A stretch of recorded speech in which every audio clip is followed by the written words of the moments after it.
degré d'acceptabilité de notre société. Mais sortons de nos frontières hexagonales et même européennes. Allons voir ce qui se passe de l'autre côté de la Méditerranée, en particulier au Maroc. Au Maroc, eh bien, le roi Mohamed VI a officialisé le lancement dans son royaume d'une opération massive de vaccination. Vous allez me dire de la grippe? Non, pas du tout. Du Covid. Contre le Covid. Mais alors de quel vaccin s'agit-il et comment peut-on d'ores et déjà penser dans quelques semaines pouvoir vacciner toute une population? Nous sommes justement en direct avec Camille Siri. Bonjour à vous Camille Siri, vous êtes présidente de l'Institut euro-maghrébin d'études et de prospective. On se pose beaucoup de questions sur ce qui se passe, notamment au Maroc. Est-ce que vous avez, monsieur Siri, plus d'informations sur cette campagne de vaccination contre le Covid qui a donc été annoncée? Oui, bonjour Sonia. En fait, ce processus, il n'a pas démarré maintenant. Il y a d'abord l'observation que le virus prend de l'ampleur au Maroc et les autorités sont préoccupées. Ils ont retardé la rentrée scolaire, etc. Et ensuite, il y a des villes qui ont été, des grandes villes qui ont été confinées totalement, coupées, etc. Et le Maroc perd énormément, 6 milliards d'euros au titre du tourisme, des investissements, 6 milliards aussi, et puis des rentrées des Marocains, etc. Donc tout ça, ça a incité le roi à appeler Xi Jinping, le leader chinois, il y a quelques mois, déjà pour un petit peu se mettre d'accord sur le vaccin. Donc ce vaccin, il a été testé sur 600 personnes au Maroc. C'est le vaccin du laboratoire Sinopharm.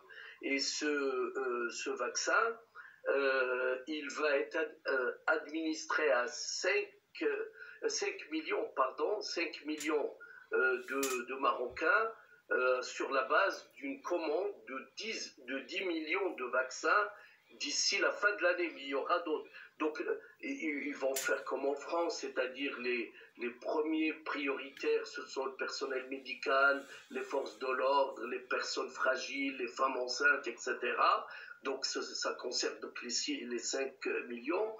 Ensuite, ça va s'étendre en 2021 à d'autres populations. Mais le Maroc garde quand même des négociations avec des grands laboratoires, y compris Pfizer, et le Maroc espère produire, c'est ça la nouveauté, c'est ça qui est très important, c'est produire, et pas sous licence, avec la technologie étrangère. Donc le Maroc n'a pas les moyens d'avoir son propre vaccin, il n'a pas des laboratoires aussi puissants, mais il veut donc s'inscrire dans cette chaîne de valeur où il pourra fabriquer sous licence avec la technologie, soit chinoise, soit de britannique, soit il y a beaucoup de candidats potentiels pour cette collaboration avec le Maroc pour une diffusion en Afrique. Oui, et vous savez... Oui, ce qui est frappant, et merci de nous donner ces détails, c'est cette accélération, parce que nous ici en France et en Europe, en attendant ce vaccin dont on parle de l'efficacité à 90% de Pfizer, c'est vraiment pas du court terme, mais on voit qu'au Maroc, alors avec les risques, on verra qu'il y a une conviction que ce candidat vaccin chinois, et vous l'avez dit, du laboratoire Sinopharm, pourrait dans les prochaines semaines, les prochains mois déjà être inoculé. Bien évidemment, mais les Chinois, ils sont très en avance. Je ne dis pas que le vaccin chinois, je ne suis pas spécialiste, qu'il est meilleur. Apparemment, il n'y a pas d'effet pervers, mais les Marocains sont pragmatiques. L'économie marocaine, elle est étouffée. C'est une économie qui repose sur le tourisme. C'est une économie extravertie, c'est-à-dire elle dépend à 60% de l'Union européenne, dans le domaine des investissements, des transferts des Marocains expatriés en Europe. Il y a aussi une dépendance vraiment économique vis-à-vis de la France.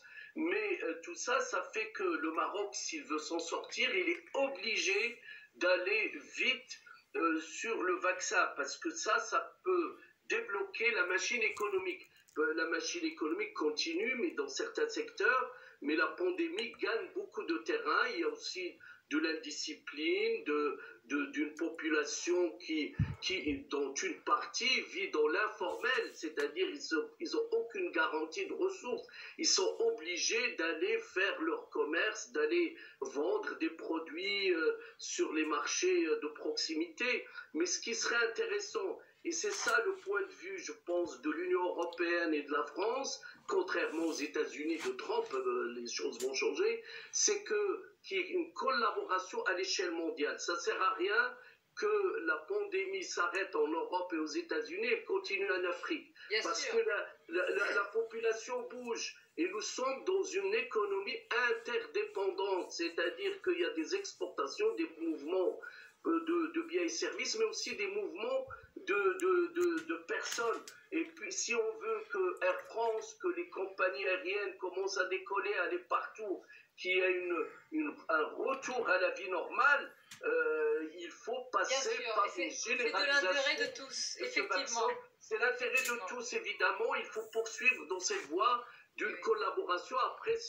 c'est l'affaire des médecins, Bien sûr, mais c'est intéressant, Camille Siri, je vous remercie parce que tu es interpellé par effectivement cette annonce au Maroc, déjà une campagne de vaccination massive. Merci pour vos éléments. Je me tourne vers vous, docteur. Donc ce candidat vaccin chinois, c'est vrai qu'on a oublié qu'il y a un candidat vaccin chinois, un candidat vaccin russe également, et que certains pays ne vont pas faire le pari de Pfizer peut-être.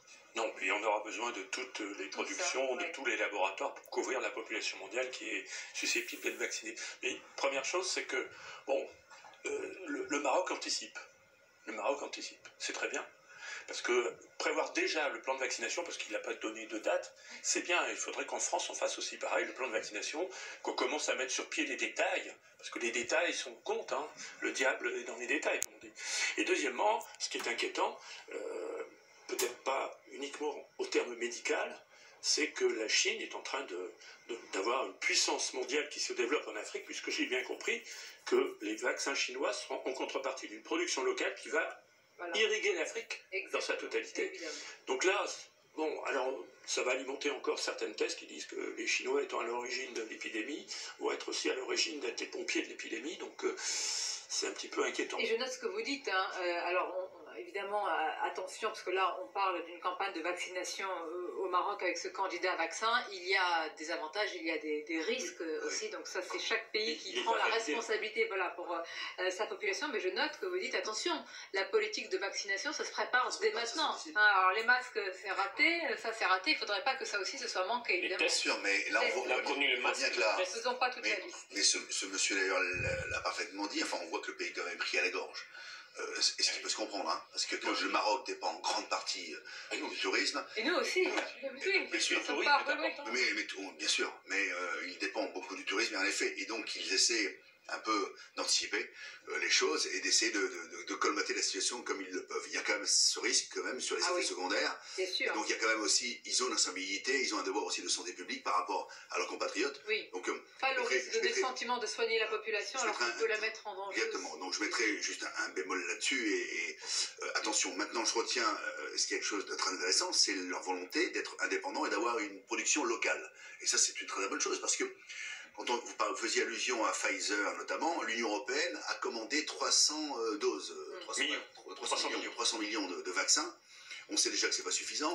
On sait qu'il faut 2 doses avec un délai de 21 jours exactement d'écart pour pouvoir subvenir aux besoins et vacciner quelqu'un. On sait d'ailleurs sur ce vaccin. On est sur un vaccin, les gens n'ont peut-être pas encore totalement compris, hein, mais on est sur un vaccin qui n'évite pas la contamination, hein, qui permet juste de se protéger. Donc